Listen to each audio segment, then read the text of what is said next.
بسم اللہ الرحمن الرحیم۔ السلام علیکم ورحمۃ اللہ وبرکاتہ۔ حضرت نواز بن سمان رضی اللہ عنہ فرماتے ہیں کہ رسول اللہ صلی اللہ علیہ وآلہ وسلم نے ایک دن صبح کے وقت دجال کا تذکرہ فرمایا اور تذکرہ فرماتے ہوئے بعض باتیں اس کے متعلق ایسی فرمائیں کہ جن سے اس کا حقیر و ذلیل ہونا معلوم ہوتا تھا، مثلاً یہ کہ وہ کانا ہے، اور بعض باتیں اس کے متعلق ایسی فرمائیں کہ جن سے معلوم ہوتا تھا کہ اس کا فتنہ سخت اور عظیم ہے، مثلاً جنت و دوزخ کا اس کے ساتھ ہونا، اور دوسرے خوارق عادات۔ آپ کے بیان سے ہم پر ایسا خوف طاری ہوا کہ گویا دجال کھجوروں کے جھنڈ میں ہے، یعنی قریب ہی کہیں موجود ہے۔ جب ہم شام کو نبی صلی اللہ علیہ وآلہ وسلم کی خدمت میں حاضر ہوئے تو آپ نے ہمارے قلبی تاثرات کو بھانپ لیا اور پوچھا کہ تم نے کیا سمجھا؟ ہم نے عرض کیا کہ آپ نے دجال کا تذکرہ فرمایا تھا اور بعض باتیں اس کے متعلق ایسی فرمائی تھیں جن سے اس کا معاملہ حقیر اور آسان معلوم ہوتا تھا، اور بعض باتیں ایسی فرمائی تھیں جن سے معلوم ہوتا ہے کہ اس کی بڑی قوت ہوگی، اس کا فتنہ بڑا عظیم ہوگا۔ ہمیں تو ایسا محسوس ہونے لگا کہ ہمارے قریب ہی کہیں وہ کھجوروں کے جھنڈ میں موجود ہے۔ نبی صلی اللہ علیہ وآلہ وسلم فرمانے لگے، تمہارے بارے میں جن فتنوں کا مجھے خوف ہے ان میں دجال کی بنسبت دوسرے فتنے زیادہ قابل خوف ہیں، یعنی دجال کا فتنہ اتنا عظیم نہیں جتنا تم نے سمجھ لیا ہے، اور اگر وہ میری موجودگی میں وہ نکلا تو میں اس کا مقابلہ خود کروں گا، تمہیں اس بات کی فکر کرنے کی ضرورت نہیں، اور اگر وہ میرے بعد آیا تو ہر شخص اپنی ہمت کے موافق اس کو مغلوب کرنے کی کوشش کرے گا۔ حق تعالیٰ میری غیر موجودگی میں ہر مسلمان کا ناصر اور مددگار ہوگا۔ اس کی علامات یہ ہیں کہ وہ نوجوان سخت پیچدار بالوں والا ہے، اس کی ایک آنکھ اوپر کو ابھری ہوئی ہے اور دوسری آنکھ سے کانا ہے، جیسا کہ دوسری روایات میں ہے، اور اگر میں اس کی قبیح صورت میں اس کو کسی کے ساتھ تشبیہ دے سکتا ہوں تو وہ عبد العزیٰ بن قطن ہے۔ یہ زمانہ جاہلیت میں بنو خزاع قبیلے کا ایک بد شکل شخص تھا۔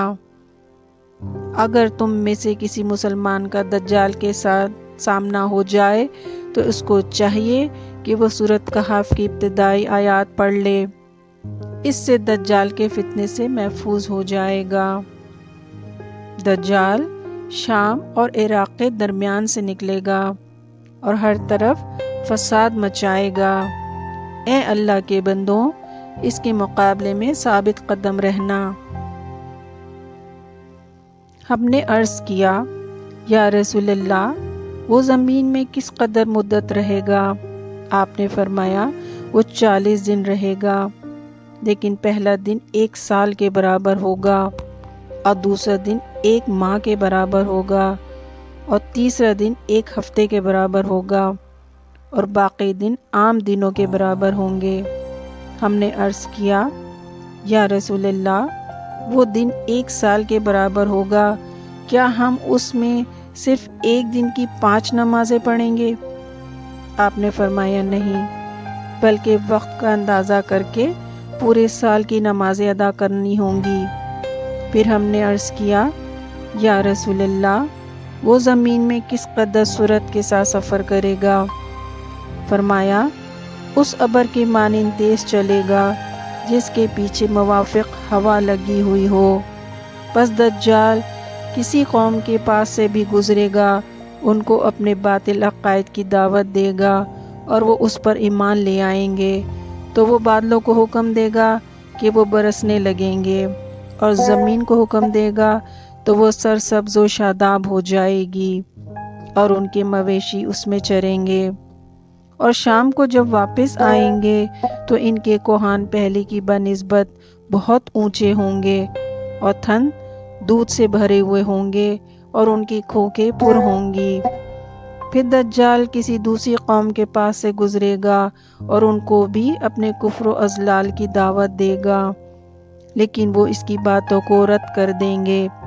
وہ ان سے مایوس ہو کر چلا جائے گا، تو یہ مسلمان لوگ قحط سالی میں مبتلا ہو جائیں گے اور ان کے پاس کچھ مال نہیں رہے گا، اور ویران زمین کے پاس سے جب یہ گزرے گا تو اس سے بھی خطاب کرے گا کہ وہ اپنے خزانوں کو باہر لے آئے۔ چنانچہ زمین کے خزانے اس کے پیچھے پیچھے ہو لیں گے، جیسا کہ شہد کی مکھیاں اپنے سردار کے پیچھے ہو لیتی ہیں۔ پھر دجال ایک آدمی کو بلائے گا جس کا شبہ پورے زوروں پر ہوگا، اس کو تلوار مار کر 2 ٹکڑے کر دے گا، اور دونوں ٹکڑے اس قدر فاصلے پر کر دیے جائیں گے۔ پھر وہ اس کو بلائے گا، وہ زندہ ہو کر دجال کی طرف اس کے اس فعل پر ہنستا ہوا روشن چہرے کے ساتھ آ جائے گا۔ اسی اثنا میں حق تعالی حضرت عیسیٰ علیہ السلام کو نازل فرمائیں گے۔ چنانچہ وہ 2 رنگ کی چادریں پہنے ہوئے دمشق کی مشرقی جانب کے سفید مینارے پر اس طرح نزول فرمائیں گے کہ اپنے دونوں ہاتھوں کو فرشتوں کے پروں پر رکھے ہوئے ہوں گے۔ جب اپنے سر مبارک کو نیچے کریں گے تو اس سے پانی کے قطرے جھڑیں گے جیسے کوئی ابھی غسل کر کے آیا ہو، اور جب سر کو اوپر کریں گے تو اس وقت بھی پانی کے قطرے موتیوں کی طرح صاف ہوں گے، گریں گے۔ جس کافر کو آپ کے سانس کی ہوا پہنچے گی وہ وہیں مر جائے گا، اور آپ کا سانس اس قدر دور تک جائے گا جس قدر دور آپ کی نگاہ جائے گی۔ حضرت عیسیٰ علیہ السلام دجال کو تلاش کریں گے یہاں تک کہ آپ اسے باب اللد پر جا پکڑیں گے۔ یہ بستی اب بھی بیت المقدس کے قریب اسی نام سے موجود ہے، وہاں اس کو قتل کریں گے۔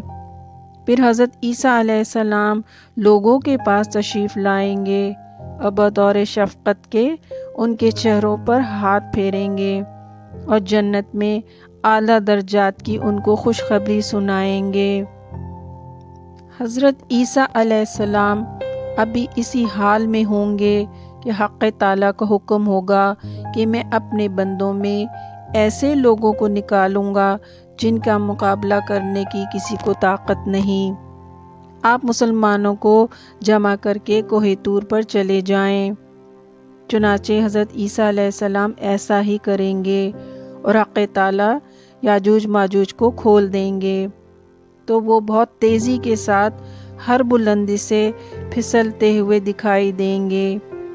ان میں سے پہلے لوگ بحیرہ تبریہ سے گزریں گے اور اس کا سب پانی پی کر ایسا کر دیں گے کہ جب ان میں سے دوسرے لوگ اس بحیرہ سے گزریں گے تو دریا کی جگہ کو خشک دیکھ کر کہیں گے کہ کبھی یہاں پانی ہوگا۔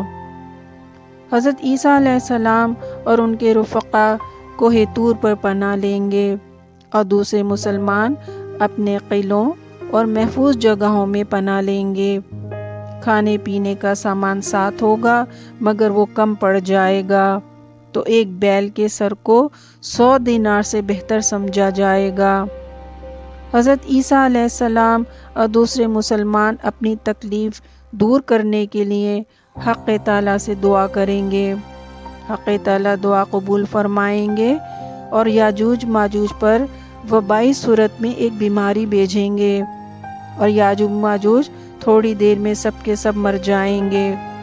پھر حضرت عیسیٰ علیہ السلام اور ان کے ساتھی کوہ طور سے نیچے آئیں گے تو دیکھیں گے کہ زمین میں ایک بالش جگہ بھی ان کی لاشوں سے خالی نہیں، اور لاشوں کے سڑنے کی وجہ سے سخت تعفن پھیلا ہوگا۔ اس کیفیت کو دیکھ کر دوبارہ حضرت عیسیٰ علیہ السلام اور ان کے ساتھی حق تعالیٰ سے دعا کریں گے کہ یہ مصیبت دور ہو جائے۔ حق تعالیٰ قبول فرمائیں گے اور بہت بھاری بھرکم پرندوں کو بھیجیں گے جن کی گردنیں اونٹ کی گردن کے مانند ہوں گی۔ وہ ان کی لاشوں کو اٹھا کر جہاں اللہ کی مرضی ہوگی وہاں پھینک دیں گے۔ بعض روایات میں ہیں کہ دریا میں ڈالیں گے، پھر حق تعالیٰ بارش برسائیں گے۔ کوئی شہر اور جنگل ایسا نہیں ہوگا جہاں بارش نہ ہوئی ہوگی۔ ساری زمین دھل جائے گی اور شیشے کے مانند صاف ہو جائے گی۔ پھر حق تعالیٰ زمین کو حکم فرمائیں گے کہ اپنے پیٹ سے پھلوں اور پھولوں کو اگا دے اور اثر نو اپنی برکات کو ظاہر کر دے۔ چنانچہ ایسا ہی ہوگا اور اس قدر برکت ظاہر ہوگی کہ ایک انار ایک جماعت کے کھانے کے لیے کفایت کرے گا اور لوگ اس کے چھلکے کی چھتری بنا کر سایہ حاصل کریں گے۔ اور دودھ میں اس قدر برکت ہوگی کہ ایک اونٹنی کا دودھ ایک بہت بڑی جماعت کے لیے کافی ہوگا اور ایک گائے کا دودھ ایک قبیلے کے سب لوگوں کو کافی ہو جائے گا اور ایک بکری کا دودھ پوری برادری کے کافی ہو جائے گا۔ یہ غیر معمولی برکات اور امن و امان کا زمانہ 40 سال رہنے کے بعد جب قیامت کا وقت قریب آ جائے گا تو اس وقت تعالی خوشگوار ہوا چلائیں گے جس کی وجہ سے سب مسلمانوں کی بغلوں کے نیچے ایک خاص بیماری ظاہر ہو جائے گی اور سب کے سب وفات پا جائیں گے اور باقی صرف شریر اور کافر رہ جائیں گے جو زمین میں کھلم کھلا حرام کاری جانوروں کی طرح کریں گے۔ ایسے ہی لوگوں پر قیامت آئے گی۔ حضرت عبد الرحمن بن یزید کی روایت ہے کہ یاجوج ماجوج بیت المقدس کے پہاڑوں میں سے ایک پہاڑ جبل خمر پر چڑھ جائیں گے اور کہیں گے کہ ہم نے زمین والوں کو سب کو قتل کر دیا ہے، لو اب ہم آسمان والوں کا خاتمہ کریں گے۔ چنانچہ وہ اپنے تیر آسمان کی طرف پھینکیں گے اور وہ تیر حق تعالیٰ کے حکم سے خون آلود ہو کر ان کی طرف واپس آئیں گے تاکہ وہ احمق یہ سمجھ کر خوش ہوں کہ آسمان والوں کا بھی خاتمہ کر دیا ہے۔ حضرت ابو سعید خدری رضی اللہ عنہ کی روایت ہے کہ دجال مدینہ منورہ سے دور رہے گا اور مدینے کے راستوں پر بھی اس کا آنا ممکن نہ ہوگا، تو وہ مدینے کے قریب ایک شور زمین کی طرف آئے گا۔ اس وقت ایک آدمی دجال کے پاس آئے گا اور وہ آدمی اس وقت کے بہترین لوگوں میں سے ہوگا اور اس کو خطاب کر کے کہے گا کہ میں یقین سے کہتا ہوں کہ تو وہی دجال ہے جس کی ہمیں رسول اللہ صلی اللہ علیہ وآلہ وسلم نے خبر دی تھی۔ یہ سن کر دجال کہنے لگے گا، لوگوں مجھے یہ بتاؤ کہ اگر میں اس آدمی کو قتل کر دوں اور پھر اسے زندہ کر دوں تو میرے خدا ہونے میں شک کرو گے؟ وہ جواب دیں گے نہیں۔ چنانچہ وہ اس آدمی کو قتل کر دے گا اور پھر اس کو زندہ کر دے گا، تو وہ دجال کو کہے گا کہ اب مجھے تیرے دجال ہونے کا پہلے سے زیادہ یقین ہو گیا ہے۔ دجال اس کو دوبارہ قتل کرنے کا ارادہ کرے گا لیکن وہ اس پر قادر نہ ہو سکے گا۔